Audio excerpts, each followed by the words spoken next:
And I think maybe that's why some people would rather blame society than take responsibility for themselves. And they say, "Oh, the world is ageist. The world is not fair. Blah blah blah blah blah." I'm black. I grew up into a world that was not fair in the 1950s. It wasn't fair. Ageism, racism, sexism, all of those isms, as again, as I say in my TEDx talk, the ISM stands for I subscribe mentally, That is good. but you can cancel your subscriptions.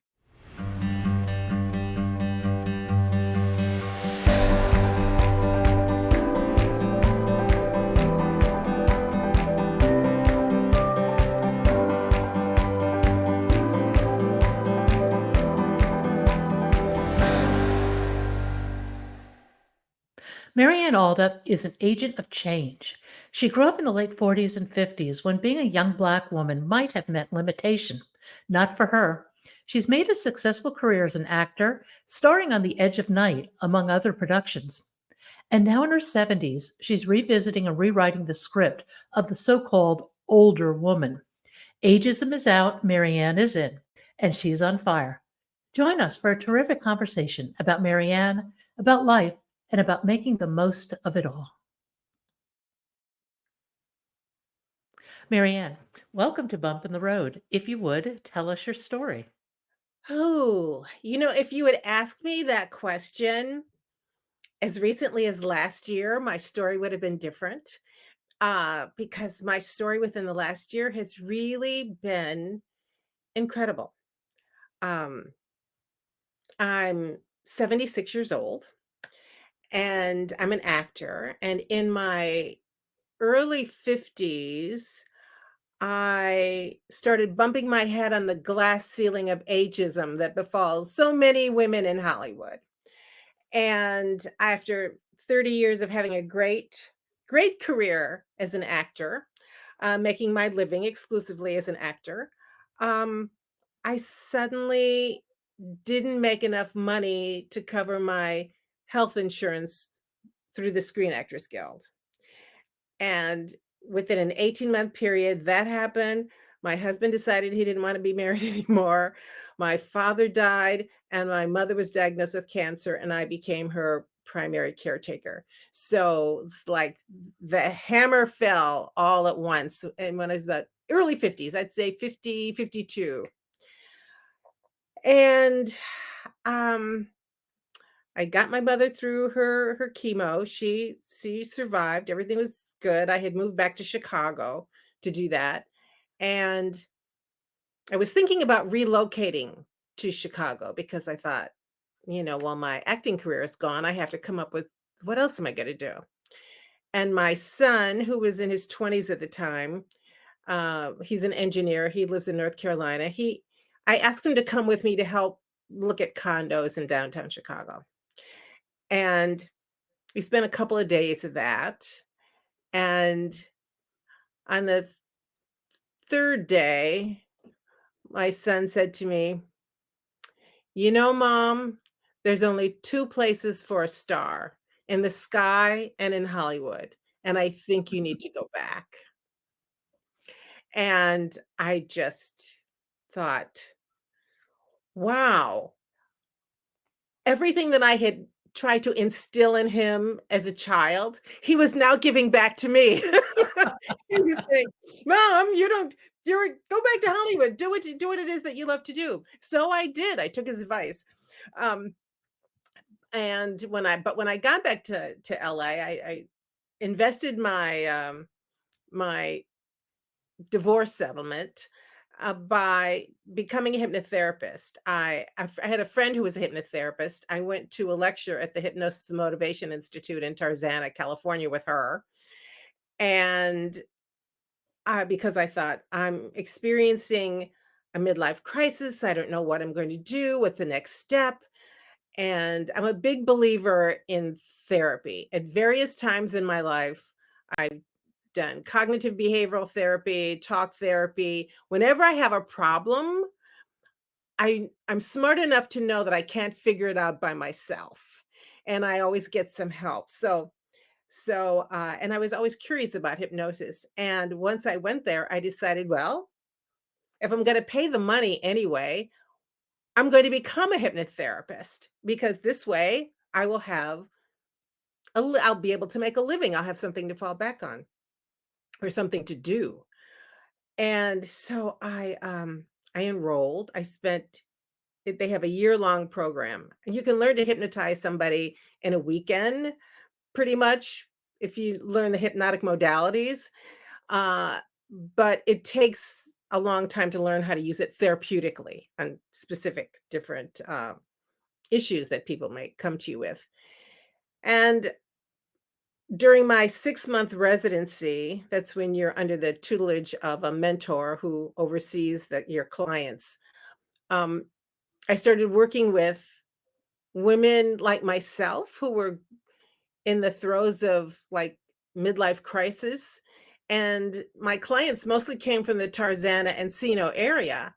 And that's a very well-to-do area in Southern California. So the women had money, they had a lot of them were married, and they were becoming empty nesters. A lot of them had great careers, and they were but the through line that I found with all of them was that they were having this, "Is that all there is?" Yeah. experience. They were in their late 40s, early 50s, and I realized, looking at all these different women, that the problem wasn't with them, the problem is in our culture, that we have all been hypnotized into believing that women lose value and social and sexual currency with age. And it's like, wow, that was a big epiphany for me. And as I was giving the positive suggestions to my clients under hypnosis, actors tend to be highly suggestible because that's how we create characters through our imagination. We just Yeah. absorb everything around us. And so as I was giving them the suggestions, my own subconscious mind took the suggestions. And I thought, I can't tell them that they can be all that they can be when I'm not pursuing the thing that I truly love to do. So I thought, I have to walk my talk. And I thought, well, if Hollywood isn't going to hire me, I have to hire myself. What do I need to do? I wrote my first solo show and performed it at the Hypnosis Motivation Institute.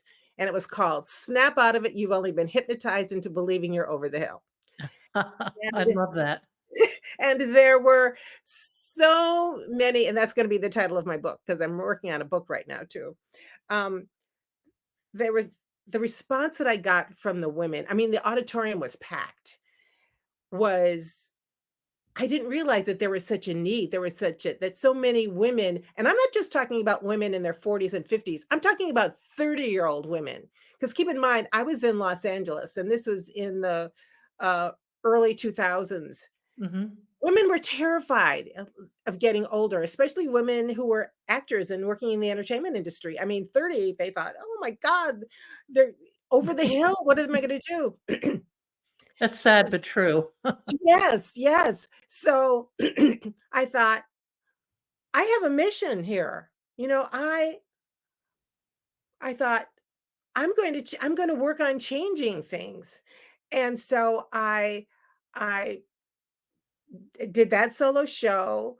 I started doing sketch comedy and other solo shows in collaboration with other women. I did uh, a sketch comedy show called Haratica about the sexual adventures of three older women, myself, Iona Morris, and Lola Love.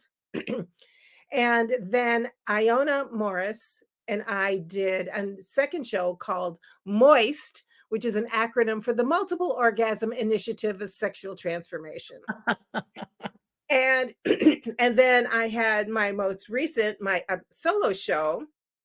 Well, my first solo show was Occupy Your Vagina. I had moved to New York and I was subletting an apartment in the Wall Street area, and they were all, those Occupy signs, Occupy Wall Street. And I thought, Occupy Your Vagina, which is a metaphor or not. You can certainly take it literally, but it is about women owning and empowering themselves. Occupy your vagina, occupy your womanhood, occupy everything that makes you female. Don't deny yourself. Don't feel that just because you're over 50, you have to give up your sexuality or sensuality or be invisible or hide or do anything. Own your power. So that was my second solo show. And then my third solo show, which is my most recent one, is getting old as a bitch, but I'm gonna wrestle that bitch to the ground. And I wrote that show when I was in my early 70s. I'm 76 now. And I and now I'm also writing a book. I'm working on all these different things. But a funny thing happened within the last several years. We had a pandemic. I had done my show at the Billie Holiday Theater in New York in February of 2020. And I was prepared to go to LA and do the show in LA in March. Well, we know what happened. The Yeah. pandemic happened. So for the next couple years, I thought, "Oh, well, okay. We don't know what life is gonna be like, and let me just stay healthy so I have a life after this." Um, but I got on this social media app called Clubhouse, and there were a lot of different topics of conversation that are going on, and I primarily got involved in the women over 50 conversation and the new Hollywood conversation. And I would act as sort of an emissary from the women over 50, and I would go into the new Hollywood rooms with I had my elevator pitch. I would walk in there. I mean, I would walk in, I would turn on my thing, but you know, Enter metaphorically. the Zoom room. Yeah. Yeah, walk into the Zoom room. I would say, according to a 2017 Federal Reserve survey on consumer finances, women over the age of 50 own 70% of the wealth in this country. And when you do not include an older, nuanced, complex, interesting female character in your scripts, you're leaving money on the table. I did that in so many rooms. And Pat, some of these young writer producers heard me. The first one was Gino Brooks. Like 6 months later, he DM'd me on, uh, Instagram, and he said, "I heard you. I think I have something for you." He hired me for, this movie called Gumbo, which is now on all black TV. It's still on there, so if anybody wants to watch.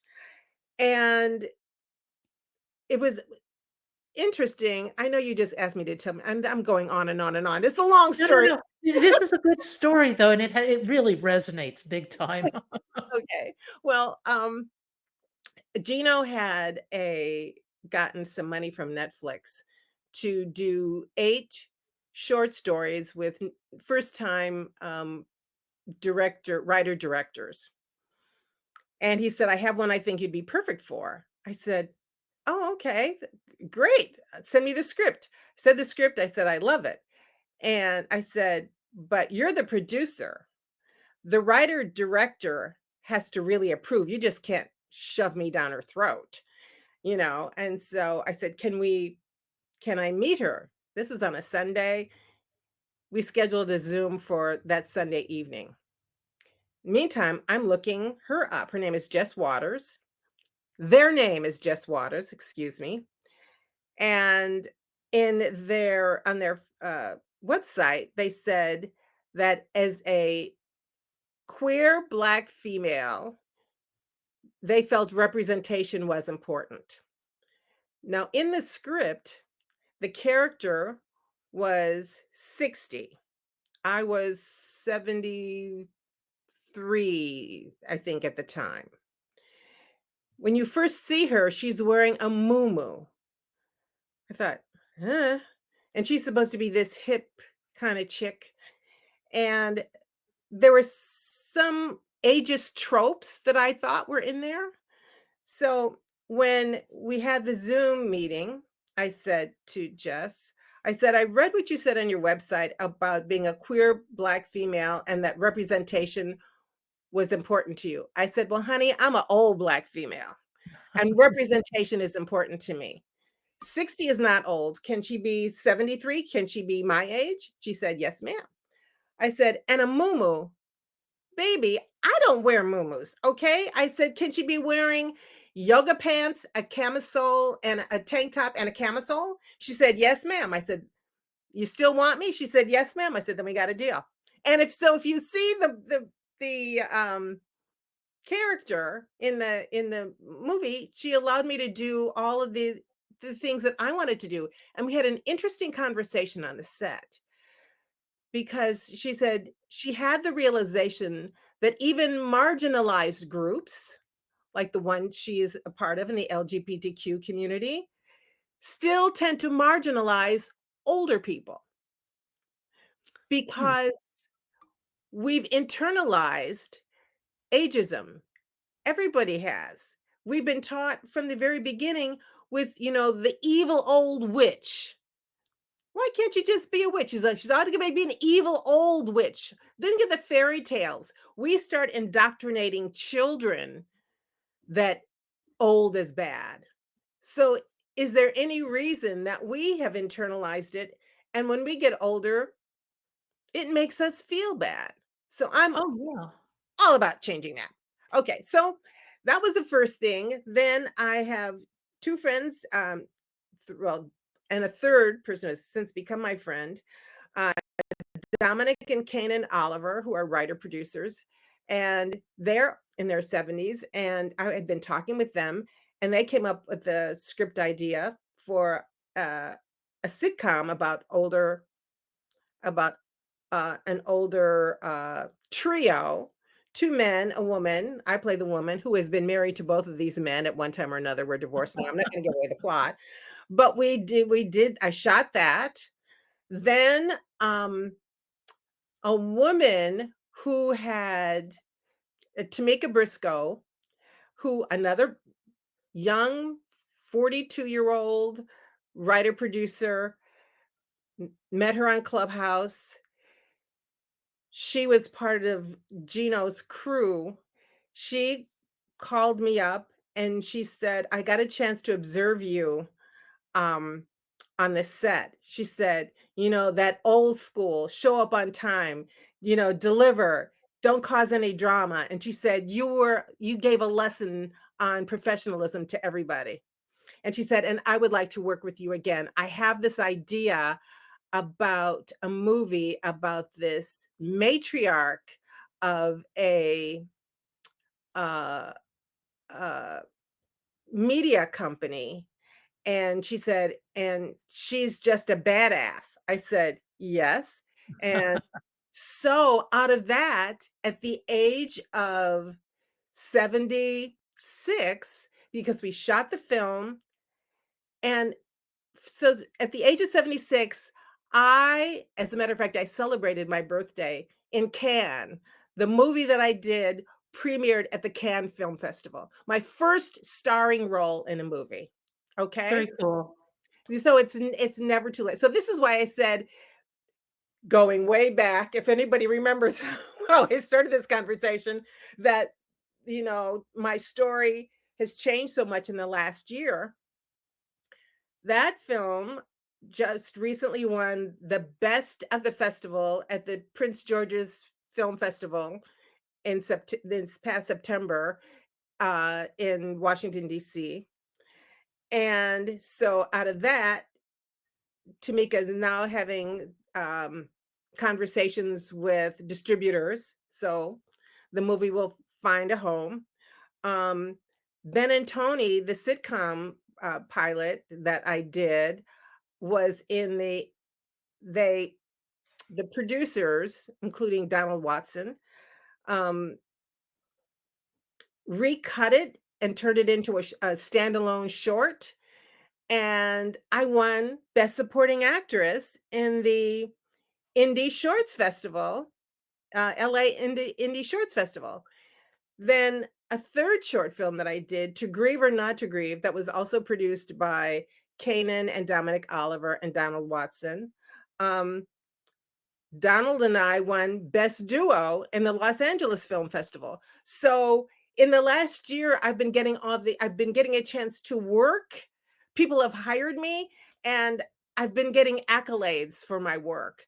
So at the age of 76, I really want to make that uh I really want people to hear that when I say that, because the secret to having a good older age, the younger you start, the better. I prepared for this. I started preparing for this in my early 50s by saying, I know what it is that I love to do. So let me figure out a way that I can do it that isn't reliant on other people. And now, because I did that, and the world has changed. 20 years ago, when I was in my 50s, people who are 20 years younger than me were in their 30s, and they were relating younger. Well, those people are now in their 50s that I'm 70. And the baby boomers are still here. So now there's a whole bunch of older people because they're facing what I did, what I had to face at that age. And they're not buying it, they're not having it, and there's more of us, and there is strength in numbers, there's power in numbers, and I think the entertainment industry is beginning to reflect that because it's about economics. It's everything that I said, Absolutely. to those young producers. If you don't respond to us, if you don't cater to us, you're leaving money on the table. Big time. Personally, I find very little out there that I care to watch, and a lot of it is I can't relate to it at my age. Or, I go back to my favorites for that are 20 or 30 years old, but they're not generally creating content for people 50 plus. They're starting to. Have you seen Matlock with Kathy Bates? No, oh, really? No, I haven't. Yes! Oh, it's delightful. Yes, Kathy Bates is just watch it. She's wonderful. She's, Kathy, if you're out there, if you see this, I wanna work with you. She's I just, don't put it out there, ask for what you want. It's just delightful. She's funny, and she kinda plays on fools around with ageism, and points it out because she says, "Oh, I'm just an old lady. Nobody's gonna notice me." And because of that, she's able to get into a lot of places and do a lot of things because people underestimate her. Sh Mhm, It's fun, it's delightful. Watch it. So, yeah, things are starting to change. And if you look at Netflix and Hulu, Jennifer Aniston and Julia Roberts, they're all in their 50s now. mhm. So they're thinking differently, and, I think they realize none of us are going backwards. I think there's a time in our lives when we all try to hold on to our youth. We don't wanna let it go. We wanna hold on for as long as we Well, possibly can. 'cause that's It's what society rewards too. It doesn't reward the wisdom that comes with aging, the experience, or the ability maybe to follow your passion like you did. well, to see, this is the thing, because once you realize that you can't hold on to your past, what's the alternative? You gotta make where you're going look good. Create a new future. Yep, absolutely. I wanted So, to ask you, did your story change because something inside of you changed? Was there a switch that flipped and just said, "I'm following my passion. I just refuse to bow to society's rules." well, I didn't really have a choice. And I think, I have a another shameless plug. I have a TEDx talk. Ageism is a bully, stand up to it.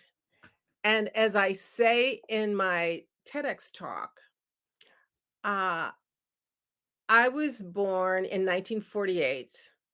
And at the time, and growing up in the 50s, a little colored girl in the 50s, Invisibility was my destiny. Nobody, there were and weren't expectations like know your place, know your and my parents were not about your place is whatever you want to do and whoever you want to be. So I believe that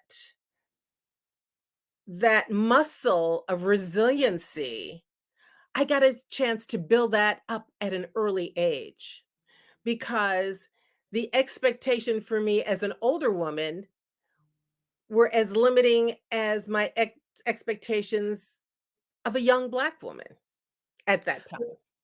Resiliency, absolutely, but I would also say that you built up, your destiny, frankly. Yeah, I did. Well, I think, and this is where I think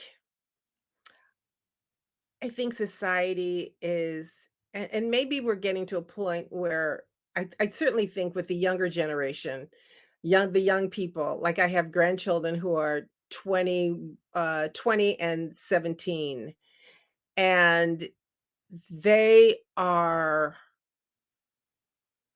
the world that they have grown up in, where you have active shooter drills in grammar school and preschool. I mean, they've grown up into a world that has required a lot from them, and a lot of the way we were raised, a lot of the things that we were told to aspire to, they're not buying it. You know, when I was growing up, um, there were certain expectations of you must go to college, you must do this, you must do that, you must accomplish. So I would say a lot of my early career, it was to please other people, Mhm. to create a certain status in the world, to please my parents. But as a matter of fact, when my father died, I remember thinking, well, so much of my accomplishments were to make my parents proud of me. Now that, especially my dad, now that he's gone, what am I going to do now? Can I just do it for me? It took a period of figuring that out and reflection. And the thing about my life right now is I do it all for me. I do it all for me to make myself feel good. And I think that's what's really important for anyone who's listening. Figure it out before you go outside of yourself to make yourself feel better. Go inside Absolutely. if you try to make external things, if you're outer locus directed and you try to make external things happy before you figured out your internal who you are, you might be going after the wrong things. It's a mismatch. You have to go from the inside out. Absolutely. You bring up people pleasing, and that's something I think women are particularly guilty of throughout most of our lives. And I agree. I think there's something around the age of 50, and part of it is that traditionally society has we've become yeah, sorry, we become invisible to society in so many ways, and all of a sudden that kind of rips the curtain back in terms of people pleasing. Why should I please you when you don't see me? Ah, see? Well, this is part of what my book is about. That because I'm writing, I'm including different practices and that people can do to get to this point. When women talk about being invisible, I mean, if you look at a star, for example, they used to talk about Marilyn Monroe. When you have a certain persona that people recognize you, are going to automatically recognize you, there's a switch that stars turn on or off when they want to be seen, when they don't want to be seen. Hmm. Well, we all have that switch. So don't let somebody else turn your switch off. That, oh, I'm not seen now because this society has turned my switch off. No, you can turn your switch on if you Well, want to actually, be seen. I would say that's actually a liberating point because all of a sudden you're free of a lot of external expectations for a variety of reasons, and all of a sudden you have that opportunity to pull whatever's inside you out and pursue it. And Right. that may or may not have been there in your previous 50 years. Yeah. Well, see, that's the thing too. The important thing is, again, as I say in my TED Talk, decide what you wanna be seen for. Yeah. Because I don't need to be recognized by everybody. What's important to you? If you are trying to get ahead at your job, it's really important that your boss sees you. Whoever's handing out the promotions and the money, it's really important that they see you and they see you for what you want to be seen for if you want to get ahead in your job. And you want to be seen by the people who love you, but there are a bunch of people that I don't care if they see me or not. If I can, if I'm invisible to them, eh, who cares? They are not they are not responsible for the definition of who I am or how I see myself. And when you decide who what you want to be seen for, the people who don't see that, they're not important anymore. You don't care about being seen by everybody. So you get ignored. You walk into a "Listen, I don't care. This isn't my jam anyway. I'm out of here."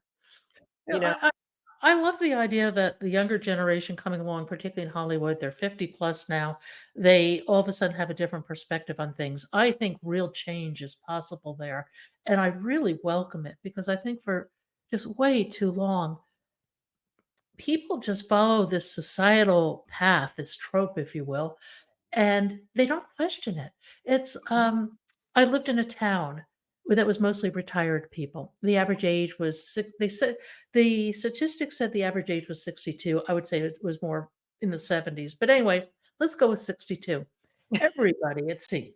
They woke up in the morning, they had the same cup of coffee, they played golf with the same people, they had the same drinks after golf every afternoon. That evening, they went out to dinner at the same place with the same people, and the next day they rinsed and repeated. I know it was just too much. I couldn't stay there. But I think that people fall into this rut of where society thinks they should be without that internal questioning of where do I want to be? Right. Right. And because if you don't question it, if you don't make a decision, you could end up anywhere. And you're not gonna be happy, and you're wondering, "Well, why am I not happy?" Well, have you figured out what makes you happy? Now, that's not to say that it's going to be easy, and I think maybe that's why some people would rather blame society than take responsibility for themselves, and they say, "Oh, the world is ageist, the world is not fair, blah, blah, blah, blah, blah." I'm black. I grew up into a world that was not fair in the 1950s. It wasn't fair. Ageism, racism, sexism, all of those isms, as I say in my TEDx talk, the ISM stands for I subscribe mentally, That is good. but you can cancel your subscriptions. I think people don't figure out what makes them happy because it requires going within. And that is so terrifying. I don't really understand that one, but it's very terrifying for most people. But I do understand that the next step in that evolution is to get out of your comfort zone. And that is very difficult for the majority of people. Well, I recommend baby steps.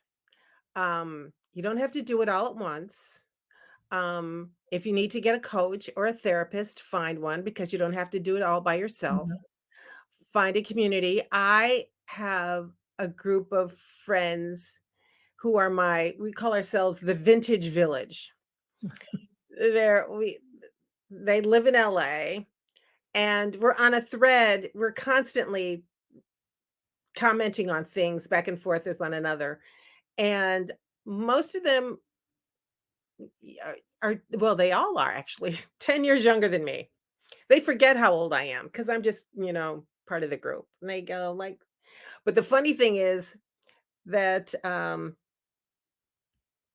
when I was because one of the women is Iona Morris, and we had collaborated on the show Moist together. I remember sometimes we'd be in rehearsals. I'd say, you know what, I'm tired. I really have to. I'm done for the day. I have to go. And she would say, well, what? And I said, nah, I'm. The brain is. I'm tired. Now, 10 years later, she she actually called me up and she said, "Girl, I know what you mean. Sometimes I need to take a nap." And that's perfectly fine. There are things that happen as you get older. So I look at them, it's like, I need to make sure that, that I keep my ass moving. I exercise, I eat right, I do all the things that I need to do to take care of myself. Because if I want this machine to function well, I've got to take as good a care of my body as I would of my car. You, Absolutely, and I think movement is really important, and it's one of the harder things I think to get into your life, but once you get it into your routine, you think, "How did I live without this?" Mhm. Yeah, yeah. I was a baby ballerina, so I've always moved, and it's funny. I'm one of those people that I just think, first of all, if I go to a concert, I'm one of those people and I look around, I say, how can people just sit there at a music concert and they just go, and and it just happens instinctively. My body hears music and it starts to move. So I think that's a gift. I've been blessed with that. But if you stop, what do they say? If you don't use it, you lose it. You do. Yeah, but you can also create new neural pathways, new areas. You never have to stop learning or evolving, ever. Absolutely. Absolutely. It's a choice. It is, But and it's not always easy, it takes effort. It means choosing to go that route, which is maybe a little more uncertain, a little threatening, outside your comfort zone, but, oh my gosh, a life lived within your comfort zone, how boring. oh yeah. Oh yeah. No. Yeah, no, I mean, thanks, but no thanks. No. For somebody turning 50, say 50 or 60, if you could give them 3 pieces of advice, what would you say? A Uh woman. Drink a lot of water. Or I say, hydrate, exfoliate, and if you're alone and don't have a partner, masturbate. There you go. Because and I say that jokingly, but, hydration keeps everything, you need to keep everything lubricated, inside and outside. It's amazing, interesting, but drinking water affects your skin, your It face, does. it affects everything. So, and exfoliate, get those dead cells off and exfoliate, whether it's exfoliating your face or exfoliating your people that you need to get out of your life. I think that's a big one, actually. Being selective about who you choose to spend your time with.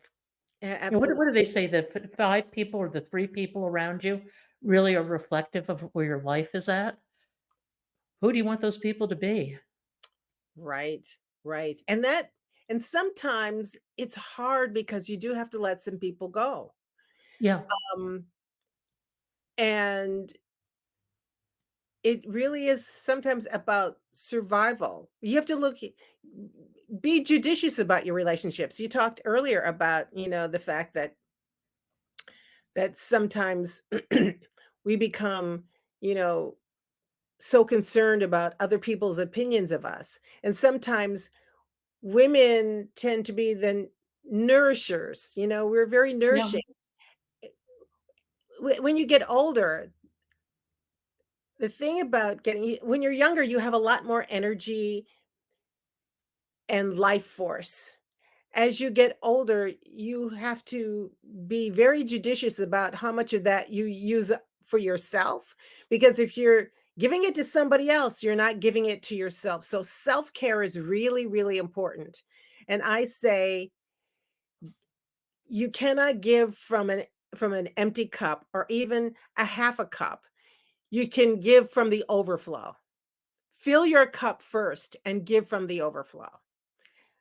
So that I would say to women 50, 60. And the thing about it is, like my friend Iona who said, "Girl, I need a nap. I understand now. I didn't understand when you would say, I'm tired, I have to go home, but I get it now." We don't realize as we get older that we're getting older and the things start to change because we're just going out. And then one day you go like, well, something is different. Take stock of that something different. It's not bad, it's just different, and make adjustments accordingly. Do a self-assessment on your birthday or New Year's Eve, but once a year, do a self-assessment about where you are now, where you wanna be, what's different, and what adjustments you might wanna make. Because if you don't do that, like, I always say that disappointment is a lot easier to live with than regret. Oh, that's a good line. Yeah. I mean, had everything, if I things may not have worked out, but it hasn't been for lack of trying. And if it didn't work out, I give myself an "atta girl," you know? And then I look because and if you do an assessment, the more risks you take, that ledger column of, well, this didn't work out, but this did. Okay, this didn't work out, but this did. But if you're not doing anything, you're not going anywhere. And you don't want to get to the end of your life and say, oh, I played it safe. I wish coulda, woulda, shoulda on a deathbed is not a pretty picture. No, it's not. Not at all. If you could rewrite your story, would you? Nah. I'm more interested in, I mean, I can look back at my story, so far, and I think, so far, so good. I'm much more interested in the story that's coming. I have no idea what that is, but I'm curious and I'm excited about it.